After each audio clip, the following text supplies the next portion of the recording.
This is the most wonderful news. It's the news that many people, of course, well, everybody around the world truly was looking forward to. A message directly from the Princess of Wales, all about her own personal health update. But as ever, there's a bigger story behind this message, and I'm happy to share with you.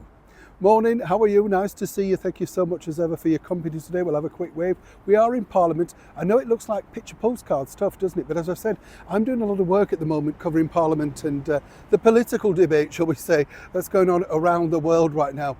Goodness, it never stops, does it? Politicians, yes.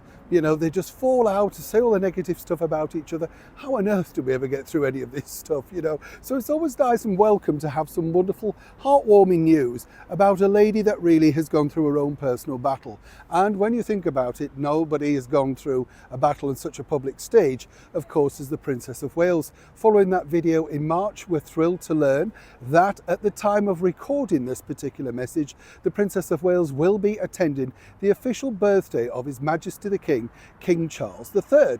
Now, what's interesting here is a lot of people were just, as I say, heartwarmed by this. And I love the sentiment of the message. You know, she's honest. She's saying, you know, you have good days, you have bad days. And as I've often said here on the show with our wonderful chums and friends, anybody who's going through the same thing, any sort of illness, you have those days, don't you? Some days you feel you can take on the world, and another day you think, where did that energy go? What happened? So it's nice to see that, of course, she sort of basically acknowledges the fact that, look, it's been a difficult road, there's no two ways about it, and as she says, she's not out of the woods yet.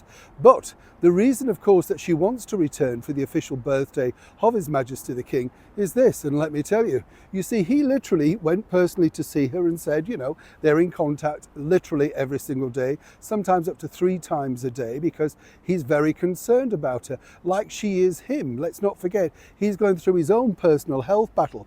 But according to that well-placed source, he's been an inspiration. You know, the fact that he's kind of just got up there, got through the treatment and got back out there. I think His Majesty the King has given some of Catherine his fighting spirit. And I don't mean that in a greasy, oh, wonderful way, but somebody close to you can do that, can't they? You know, you can sort of think, well, if they can do it, maybe I could get on with it, you know?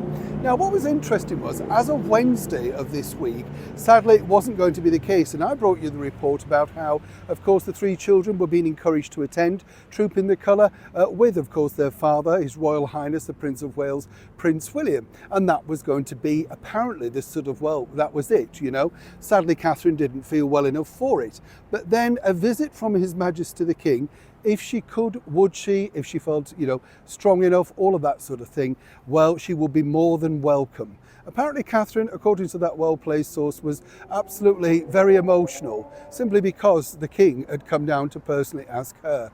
A moving moment. Now, you might think this is odd. They're a family and they talk all the time. But, you know, in this particular role, it's a lot different. And Catherine didn't want to let him down. They have a very special, close bond, incredibly tight, as we saw on things like the premiere of the Bond movie and stuff like that. You can see they just get on, and that's really the magic between the two. Now, moving forward on a personal note, I would like to say this is welcome news for all the crackpots out there, literally in the digital platform land, who are saying all sorts of terrible, unsavoury things about our beautiful Princess Catherine.